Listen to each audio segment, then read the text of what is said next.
السلام علیکم ورحمۃ اللہ وبرکاتہ۔ اعوذ باللہ من الشیطان الرجیم، بسم اللہ الرحمن الرحیم۔ رب اشرح لی صدری ویسر لی امری واحلل عقدۃ من لسانی یفقہوا قولی رب زدنی علما اللہم فقہنا فی الدین آمین۔ سورہ البقرہ آیت نمبر 194۔ الشہر الحرام بالشہر الحرام والحرمات قصاص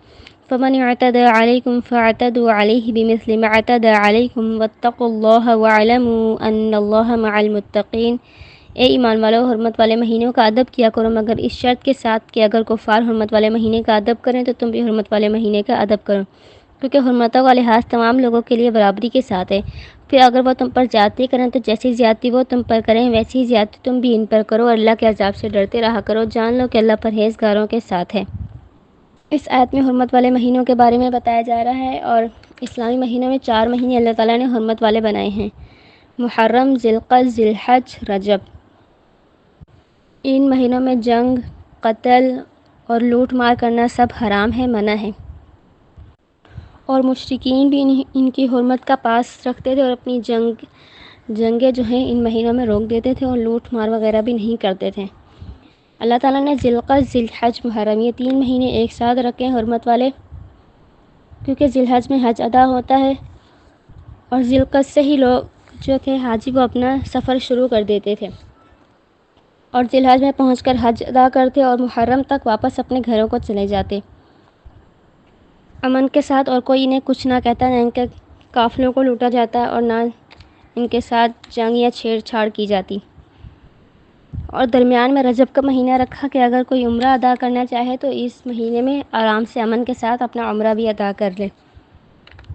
اور یہاں پہ فرمایا مسلمانوں کے کہ اگر کفار حرمت والے مہینے کا ادب کریں تو تم بھی حرمت والے مہینے کا ادب کرو گے، کہ اگر کفار تم سے جنگ نہیں کر رہے تو تم بھی ان سے جنگ میں پہل نہیں کرو گے۔ اور آگے فرمایا اگر وہ تم پر زیادتی کریں تو جیسی زیادتی وہ تم پر کریں ویسی ہی زیادتی تم بھی ان پر کرو گے، کیونکہ ظلم کی ابتدا نہیں کرو گے تم، لیکن اگر کوئی ایسا کرے تمہارے ساتھ تو تم اس سے بدلہ لو گے۔ کیونکہ کفار جو تھے ان حرمت والے مہینوں میں کسی کو کچھ نہیں کہا کرتے تھے، امن کے ساتھ رہتے تھے، لیکن مسلمانوں کے معاملے میں انہوں نے حرمت والے مہینوں کا بھی لحاظ نہیں رکھا اور ان پر زیادتی کی، تو اس کے جواب میں مسلمان جو تھے ان پر واپس بدلہ لینے میں ہچکچا رہے تھے، کہ وہ جانتے تھے کہ یہ حرمت والے مہینے چل رہے ہیں، تو یہ آیت نازل ہوئی کہ اگر وہ حرمت والے مہینے کا لحاظ نہیں کر رہے، تم پر زیادتی کر رہے ہیں، تو تم بھی ان کا لحاظ نہ کرو اور ان کی بات کا جواب دو اور ان سے بدلہ لو۔ آگے فرمایا اللہ کے عذاب سے ڈرتے رہا کرو، جان لو کہ اللہ پرہیزگاروں کے ساتھ ہے۔ آیت نمبر 195۔ وَأَنفِقُوا فِي سَبِيلِ اللَّهِ وَلَا تُلْقُوا بِأَيْدِيكُمْ إِلَى التَّهْلُكَةِ وَأَحْسِنُوا إِنَّ اللَّهَ يُحِبُّ الْمُحْسِنِينَ۔ اللہ کی راہ میں خرچ کرو اور اپنے ہاتھوں اپنے آپ کو ہلاکت میں نہ ڈالو، اور لوگوں پر احسان کرو، بے شک اللہ احسان کرنے والوں سے محبت کرتا ہے۔ اس آیت میں اللہ تعالیٰ نے فرمایا کہ اللہ کی راہ میں خرچ کرو، اور یہاں پہ فی سبیل اللہ خرچ کرنے سے مراد جہاد کے لیے اور دین کی تبلیغ کے لیے خرچ کرو، یعنی اگر تم خود جہاد کے لیے نہیں جا سکتے تو اپنے مجاہد بھائیوں کی اپنے مال سے مدد کرو، اور اگر تم خود دین کی تبلیغ نہیں کر رہے تو جو دین کی تبلیغ کر رہے ہیں تم ان کی مدد کرو اپنے مال کے ذریعے، اور اپنے آپ کو ہلاکت میں خود نہ ڈالو۔ اس سے مراد کہ اپنے آپ کو خود ہلاکت میں نہ ڈالو کہ اگر تم جو فی سبیل اللہ جہاد کریں ان پر اپنا مال خرچ نہیں کرو گے تو وہ مال کی کمی کی وجہ سے جنگ ہار جائیں گے اور کفار تم پر غلبہ پا لیں گے، اور اگر دین کی اشاعت کے لیے خرچ نہیں کرو گے تو دین اسلام جو ہے اجنبی بن جائے گا اور باقی ادیان جو ہیں وہ غالب آ جائیں گے۔ تو مسلمانوں کو خاص کر حکم دیا جا رہا ہے کہ ان دونوں جگہوں پر اپنا مال خوب خرچ کرو، اور آگے فرمایا احسان کرو، بے شک اللہ احسان کرنے والوں سے محبت کرتا ہے۔ آیت نمبر 196۔ وَأَتِمُّوا الْحَجَّ وَالْعُمْرَةَ لِلَّهِ فَإِنْ أُحْصِرْتُمْ فَمَا اسْتَيْسَرَ مِنَ الْهَدْيِ وَلَا تَحْلِقُوا رُؤُوسَكُمْ حَتَّى يَبْلُغَ الْهَدْيُ مَحِلَّهُ فَمَنْ كَانَ مِنْكُمْ مَرِيضًا أَوْ بِهِ أَذًى مِنْ رَأْسِهِ فَفِدْيَةٌ مِنْ صِيَامٍ أَوْ صَدَقَةٍ أَوْ نُسُكٍ فَإِذَا أَمِنْتُمْ فَمَنْ تَمَتَّعَ بِالْعُمْرَةِ إِلَى الْحَجِّ فَمَا اسْتَيْسَرَ مِنَ الْهَدْيِ فَمَنْ لَمْ يَجِدْ فَصِيَامُ 3 أيام في الحج و7 إذا رجعتم تلك عشرة كاملة ذلك لمن لم يكن أهله حاضر المسجد الحرام واتقوا الله واعلموا أن الله شدید العقاب۔ اور اللہ کی رضا کے لیے حج اور عمرہ پورا ادا کرو۔ ہاں اگر تم راستے میں روک دیے جاؤ تو جو قربانی میسر ہو اسے ذبح کرو اور اپنے سر اس وقت تک نہ مونڈو جب تک قربانی اپنی جگہ پر نہ پہنچ جائے۔ اگر تم میں سے کوئی بیمار ہو یا اس کے سر میں کوئی تکلیف ہو تو روزے یا صدقہ یا قربانی میں سے کوئی ایک بطور فدیہ دے دے۔ اور سر منڈوانے والے پھر جب تم امن کی حالت میں ہو جاؤ تو جو شخص عمرے سے لے کر حج تک فائدہ اٹھائے حج تمتع کرے تو اسے جو قربانی میسر ہو اسے ذبح کر ڈالے۔ اگر اسے قربانی نہ ملے تو وہ 3 روزے تو حج کے دنوں میں رکھ لے اور 7 واپسی پر۔ یہ پورے 10 روزے ہو گئے۔ یہ حکم ان کے لیے ہے جو مسجد حرام کے پاس رہنے والے نہ ہوں۔ اللہ کے عذاب سے ڈرتے رہو اور جان لو کہ اللہ سخت عذاب دینے والا ہے۔ اب یہاں سے حج اور عمرے کے احکامات شروع ہو رہے ہیں۔ حج جو ہے 9 ہجری میں فرض ہوا تھا اور رسول کریم صلی اللہ علیہ وسلم نے اپنی زندگی میں 1 حج اور 4 عمرے ادا کیے۔ حج کی 3 اقسام ہیں: حج تمتع، حج قران، حج افراد۔ حج تمتع میں جو ہے کہ حاجی جو ہے سفر میں پہلے عمرے کا احرام باندھتا ہے، پھر عمرہ کر کے اپنا احرام کھول دیتا ہے، پھر حج کے دن جب آتے ہیں دوبارہ حج کا احرام باندھتا ہے اور اپنے حج کے ارکان ادا کرتا ہے، اور اس میں قربانی واجب ہے، اور یہ زیادہ تر دور سے آنے والے لوگ کرتے ہیں۔ اس میں حاجی عمرہ ادا کرتے ہوئے عمرے کا تلبیہ کہے گا اور حج ادا کرتے ہوئے حج کا تلبیہ کہے گا۔ حج قران میں ایک ہی ساتھ عمرہ اور حج دونوں کا احرام باندھا جاتا ہے اور پہلے عمرہ ادا کیا جاتا ہے، پھر حلق نہیں کیا جاتا۔ حلق کا مطلب ہے سر منڈوانا۔ سر نہیں منڈواتا حاجی یہاں تک کہ اپنا حج ادا کرتا ہے، پھر حلق کرتا ہے، پھر احرام باندھ دیتا ہے، اور اس میں بھی قربانی واجب ہے۔ اور اس میں حاجی دونوں کا ایک ساتھ تلبیہ کہتا ہے، حج اور عمرے کا، اللہم لبیک حج و عمرہ، یعنی ایک ہی احرام میں دونوں عبادتیں کرتا ہے۔ حج عمرہ دونوں ایک ہی احرام میں ادا کرتا ہے۔ اور حج افراد میں ہے کہ حج کے دنوں میں ہی صرف حج کی ادائیگی کے لیے حاجی احرام باندھتا ہے اور اس میں عمرہ ادا نہیں کرتا اور صرف حج کا تلبیہ کہتا ہے، اللہم لبیک حج، اور اس میں قربانی واجب نہیں ہے۔ اور رسول کریم صلی اللہ علیہ وسلم کے بارے میں آتا ہے کہ حضرت محمد صلی اللہ علیہ وسلم نے حج قران ادا کیا تھا۔ اور یہاں پہ آیا وَأَتِمُّ الْحَجَّ وَالْعُمْرَةَ لِلَّهِ، اللہ کی رضا کے لیے حج اور عمرہ پورا کرو، یعنی اگر عمرہ یا حج کی شروعات کر لی ہے تو اب اسے پورا کرنا لازم ہے، بیچ میں چھوڑ کر نہیں جا سکتے۔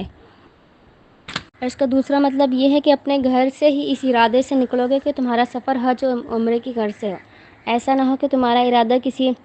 دنیا کی تجارت یا کسی اور کام سے ہو اور وہاں مکہ پہنچ کر تم ارادہ کر لو کہ اب میں یہاں حج اور عمرہ بھی ادا کر لیتا ہوں۔ اور آگے فَإِنْ أُحْصِرْتُمْ فَمَا اسْتَيْسَرَ مِنَ الْهَدْيِ، اگر تم راستے میں روک دیے جاؤ تو جو قربانی میسر ہو اسے ذبح کر دو۔ یہ آیت صلح حدیبیہ کے موقع پر 6 ہجری میں کو نازل ہوئی کہ جب مشرکین نے آپ صلی اللہ علیہ وسلم اور صحابہ کرام کو مکہ جانے سے روک دیا تھا، اور اسی کے بارے میں پوری سورہ فتح بھی نازل ہوئی تھی، اور نبی کریم صلی اللہ علیہ وسلم اور صحابہ کرام نے وہیں حدیبیہ کے مقام پر اپنی قربانیاں کیں اور سر منڈوائے اور احرام کھول دیے۔ یہ سب کچھ کرنا ان کے لیے بہت مشکل تھا اور صحابہ کرام کر نہیں رہے تھے، حتیٰ کہ آپ صلی اللہ علیہ وسلم خود خیمے سے باہر آئے، اپنی قربانی کی، اپنا سر منڈوایا اور احرام کھول دیا، پھر آپ کو دیکھ کر تمام صحابہ کرام نے ایسا ہی کیا۔ آگے وَلَا تَحْلِقُوا رُؤُوسَكُمْ حَتَّى يَبْلُغَ الْهَدْيُ مَحِلَّهُ، اب اس میں ہے کہ اپنے سر اس وقت تک نہ موڑو جب تک قربانی اپنی جگہ پر نہ پہنچ جائے، کہ حدیبیہ کے موقع پر تو مشرکین راستے کی رکاوٹ بنے تھے اور حدود حرم کے باہر ہی احرام کھول دیا تھا اور قربانی کر لی اور حلق کر لیا، لیکن امن کی حالت میں ایسا کرنا جائز نہیں، کہ جب تک قربانی اپنی جگہ پر نہ پہنچ جائے، قربانی نہ ہو جائے اور باقی حج کے ارکان مکمل نہ ہو جائیں، تب تک حاجی حلق نہیں کرے گا اور نہ ہی اپنا احرام کھولے گا۔ آگے فَمَن كَانَ مِنكُم مَّرِيضًا أَوْ بِهِ أَذًى مِّن رَّأْسِهِ فَفِدْيَةٌ مِّن صِيَامٍ أَوْ صَدَقَةٍ أَوْ نُسُكٍ، اگر تم میں سے کوئی بیمار ہو یا اس کے سر میں کوئی تکلیف ہو تو روزے یا صدقہ یا قربانی میں سے کوئی ایک بطور فدیہ دے دیں۔ اب یہاں پہ کہ حج اور عمرہ میں سر منڈوانا لازم ہے، تو اگر کسی شخص کو کوئی بیماری ہے یا اس کے سر میں کوئی تکلیف اور اپنا سر نہیں مونڈ سکتا تو اس کا پھر فدیہ دے، اور فدیہ 3 صورتوں میں دے گا، یا تو وہ روزے رکھے اور 3 دن کے روزے رکھے، یا صدقہ دے دے 6 مسکینوں کو 3 ساع صدقہ دے دے، یا چاہے تو قربانی کر لے، اور یہ قربانی ایک بکری کی ہوگی۔ ان تینوں میں سے جو اسے ایزی لگے، ان تینوں میں سے کوئی ایک بطور فدیہ دے دے اپنا۔ آگے فَإِذَا أَمِنْتُمْ فَمَن تَمَتَّعَ بِالْعُمْرَةِ إِلَى الْحَجِّ فَمَا اسْتَيْسَرَ مِنَ الْهَدْيِ۔ پھر جب تم امن کی حالت میں ہو جاؤ تو جو شخص عمرے سے لے کر حج تک فائدہ اٹھائے، حج تمتع کرے، تو اسے جو قربانی میسر ہو اسے ذبح کر ڈالے۔ اب یہاں پہ حج تمتع کرنے والوں سے خطاب ہے کہ جو حج تمتع کریں انہیں پھر جو بھی قربانی آسانی سے میسر ہو، چاہے اونٹ ہو، گائے ہو، بکری ہو، دمبا ہو، جو بھی اسے میسر ہو اسے ذبح کر ڈالے۔ اور حج تمتع دور سے آنے والوں کے لیے ہوتا ہے، مکہ یا قریب رہنے والوں کے لیے نہیں ہوتا۔ ابن عباس رضی اللہ عنہ فرماتے ہیں کہ رسول کریم صلی اللہ علیہ وسلم نے فرمایا، اے مکہ والو، تم حج تمتع نہیں کر سکتے کیونکہ یہ باہر والوں کے لیے ہے۔ حج تمتع اور حج قران کرنے والے قربانی کریں گے، ان پر واجب ہے، اور جو حج افراد کرے اس پر قربانی کرنا واجب نہیں ہے۔ اور آگے فرمایا فَمَن لَّمْ يَجِدْ فَصِيَامُ 3 أَيَّامٍ فِي الْحَجِّ وَسَبْعَةٍ إِذَا رَجَعْتُمْ تِلْكَ 10 كَامِلَةٌ۔ اگر اسے قربانی نہ ملے تو وہ 3 دن روزے رکھے، 3 حج کے دنوں میں رکھے اور 7 واپسی پر، یہ پورے 10 روزے ہو گئے۔ کہ اگر کوئی قربانی کی استطاعت نہیں رکھتا ہو تو وہ 10 روزے رکھے، 3 روزے حج کے دنوں میں رکھے اور 7 اپنے وطن واپسی جا کر رکھے، اور یہ پورے 10 روزے کرنے ہیں مکمل۔ ذَلِكَ لِمَن لَّمْ يَكُنْ أَهْلُهُ حَاضِرِ الْمَسْجِدِ الْحَرَامِ۔ یہ حکم ان لوگوں کے لیے نہیں ہے، یہ حکم ان لوگوں کے لیے ہے جو مسجد حرام کے پاس رہنے والے نہ ہوں۔ اب یہاں پہ خود ہی بتا دیا کہ یہ حکم مسجد حرام کے پاس رہنے والوں کے لیے نہیں بلکہ دور سے آنے والوں کے لیے ہے، کیونکہ یہاں پہ حج تمتع کا ذکر ہے۔ اور جو یہاں پہ 3 روزے رکھنے کا حکم آیا کہ حج کے دنوں میں 3 روزے رکھ کے اگر کوئی قربانی نہیں کر سکتا تو یہ روزے عید کے دنوں میں نہیں رکھے جائیں گے بلکہ اس کے آگے یا پیچھے رکھے جائیں گے، اور حج کے دنوں میں ہی رکھے جائیں گے، کیونکہ حدیث کے الفاظ ہیں کہ ایام تشریق کھانے پینے اور ذکر اللہ کے دن ہیں۔ آگے فرمایا واتقوا اللہ، اور اللہ کا تقوی اختیار کو، وَاعْلَمُوا أَنَّ اللَّهَ شَدِيدُ الْعِقَابِ، اور جان لو کہ اللہ سخت عذاب دینے والا ہے، کہ اگر تم نے ایسا نہ کیا جیسے اللہ نے کہا ہے تو اللہ تعالیٰ شدید عذاب دینے والا ہے۔ آیت نمبر 197 الحج اشہر معلومات فمن فرض فیہن الحج فلا رفث ولا فسوق ولا جدال فی الحج وما تفعلوا من خیر یعلمہ اللہ وتزودوا فإن خیر الزاد التقوی واتقون یا اولی الالباب۔ حج پر جانے کے لیے مہینے معلوم ہیں، جو شخص ان مقررہ مہینوں میں حج کی نیت کرے تو وہ دوران حج احرام کی حالت میں شہوانی فعل بیوی سے جمع اور اس کے متعلق گناہوں کے کام اور لڑائی جھگڑے کے کام نہ کرے۔ اور تم جو بھی نیکی کرتے ہو اللہ اسے جانتا ہے، اور اپنے ساتھ زیادہ راہ سفر کا خرچ لے لیا کرو، سب سے بہترین زیادہ راہ تقوی ہے، اور اے عقل والوں مجھ سے ڈرتے رہو۔ اب اس آیت میں کہا کہ الحج اشہر معلومات، حج کے مہینے معلوم ہیں، حج کے مہینے مقرر ہیں اللہ کی طرف سے کہ حج ذی الحج میں ہی ادا ہوگا۔ البتہ عمرہ جو ہے سال میں کسی بھی وقت ہو سکتا ہے، اور حج جو ہے ہر بالغ عاقل صحت مند اور صاحب استطاعت شخص پر فرض ہے اللہ کی طرف سے، اور یہ اسلام کا 5واں رکن ہے۔ آگے فرمایا فمن فرض فیہن الحج فلا رفث ولا فسوق ولا جدال فی الحج، تو جو شخص حج کی نیت کرے تو وہ دوران حج رفث، فسوق اور جدال نہ کرے۔ اب رفث میں آتا ہے شہوانی فعل کرنا، صحبتیں کرنا، گانے سننا، ٹی وی دیکھنا یا شہوانی باتیں کرنا، غرض ہر وہ کام جس سے انسانی شہوت ابھرے،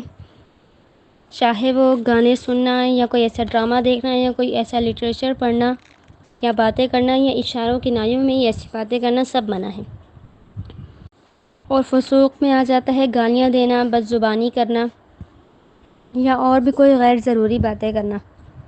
آگے ولا جدال، اور نہ لڑائی جھگڑا کرنا، جدال میں ہے لڑائی جھگڑا چاہے وہ کسی بھی قسم کا ہو، دوران حج کرنا منع ہے۔ اور آگے فرمایا اور تم جو بھی نیکی کرتے ہو اللہ اسے جانتا ہے۔ اور آگے فرمایا وَتَزَوَّدُوا فَإِنَّ خَيْرَ الزَّادِ التَّقْوَىٰ، اور اپنے ساتھ زیادہ سفر کا خرچ لے لیا کرو، کہ حج کے لیے ایسے ہی منہ اٹھا کر نہ چلے جاؤ بلکہ کچھ سامان بھی اس کا ساتھ لے لو۔ جس کے بارے میں آتا ہے حضرت عباس رضی اللہ عنہ کہتے ہیں کہ لوگ حج کے لیے نکل کھڑے ہوتے اور اس کا سامان نہیں لیتے اور پھر لوگوں سے مانگتے پھرتے، جس پر یہ حکم اترا کہ اپنے سفر کا سامان، اپنے سفر میں جو ضروریات ہیں وہ سب لے کر چلو تاکہ تمہیں دوسروں سے مانگنا نہ پڑے، اور سب سے بہترین زاد راہ تقویٰ ہے، ساتھ میں تقویٰ بھی ہو تمہارے پاس، کیونکہ تقویٰ ہے حج کے مراحل میں قدم قدم پر کام آتا ہے، کیونکہ حج ایک بہت مشکل عبادت ہے اور اس میں بہت زیادہ انسان کو صبر کرنا پڑتا ہے، اور صبر کب آئے گا؟ جب انسان اپنے اندر تقویٰ پیدا کرے گا۔ اور آگے فرمایا وَاتَّقُونِ یا اولی الالباب، اور صرف مجھی سے ڈرو اے عقل مندو۔ اور اللہ کے نزدیک عقل مند وہ ہے جو اپنے آپ کو اللہ کے حکم کے مطابق ڈھال لے۔ وآخر دعوانا ان الحمد للہ رب العالمین، جو ہم نے پڑھا اللہ تعالیٰ ہمیں اس پر عمل کرنے کی توفیق دے، آمین یا رب العالمین۔